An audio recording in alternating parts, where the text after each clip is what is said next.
આપણે 15મી ઓગસ્ટ અને સરદાર વલ્લભભાઈ પટેલ વિશે થોડુંક કહેવા માગે છે.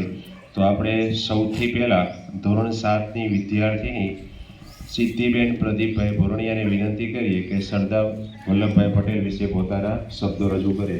સિદ્ધિબેન પ્રદીપભાઈ ભોરણિયા.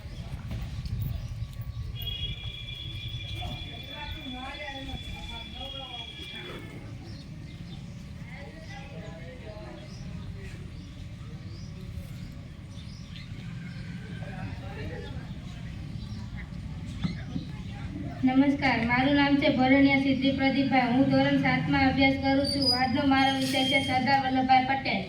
સરદાર વલ્લભભાઈ પટેલ ભારતના એક મહાન નેતા હતા. તેઓ ગુજરાતના પનોતા પુત્ર હતા. તેઓ લોખંડી પુરુષ તરીકે જાણીતા હતા.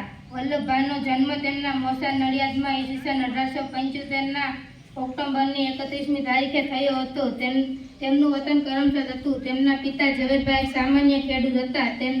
તેમની માતાનું નામ લાડબાઈ હતું. વલ્લભભાઈના ભાઈનું નામ વિઠ્ઠલભાઈ હતું. તેઓ પણ દેશભક્ત હતા. વલ્લભભાઈ બાળપણથી જ ખૂબ હિંમતવાળા હતા.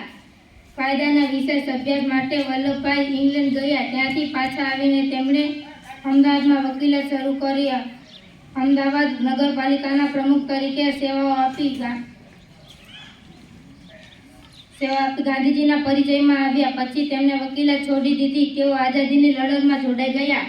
તેઓ અનેકવાર જેલમાં ગયા. ઈસવીસન 1928માં બારડોલીના ખેડૂતોએ સત્યાગ્રહ કર્યો. વલ્લભભાઈ તેમના નેતા હતા. સત્યાગ્રહ સફળ થયો. ત્યારથી વલ્લભભાઈ સરદાર તરીકે ઓળખાયા. વલ્લભભાઈ સ્પષ્ટ વક્તા હતા. તેઓ જે નિર્ણય લેતા તે છોડે નહીં. તેઓ મક્કમ હતા.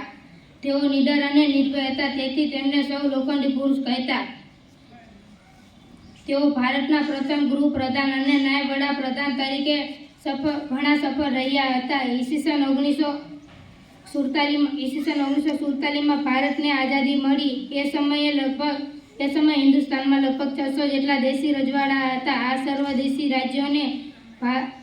દેશી રાજ્યોને પુણેથી ભારત સંઘ સાથે જોડી દીધા. આ ઘણું મુશ્કેલ કાર્ય તેમણે પાર પાડ્યું. ઈસવીસન 1950ના 15મી ડિસેમ્બર માસની 15મી તારીખે સરદાર વલ્લભભાઈ પટેલનું અવસાન થયું. જય હિન્દ.